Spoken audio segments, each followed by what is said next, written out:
अब ऐसी ऐसी टॉफी और ऐसी ऐसी मिठाइयाँ और ऐसी ऐसी चीज़ें चल गई कि जिसमें उसी गांजे का रस निकाल करके और डाल देते हैं।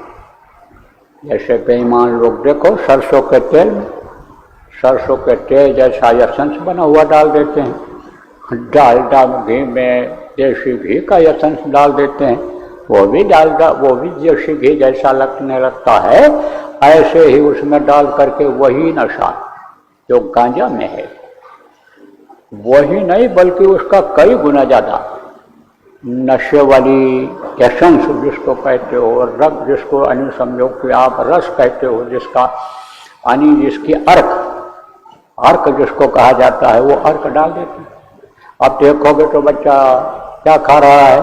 टॉफी खा रहा है, लेकिन बगैर उस टॉफी के वो कुछ दिन के बाद जिंदा नहीं रह सकता। अब इन सब चीज़ों पर आप लोग ध्यान नहीं रखते हो, अब फिर वो पैसा पाएगा नहीं, चोरी करेगा, जेवर बेचेगा, यहाँ का माल जब अंदर सब साफ हो जाएगा जब वो गैंगों में भर्ती हो जाएगा और जिस दिन पकड़ा जाएगा उस दिन आपको पता चलेगा।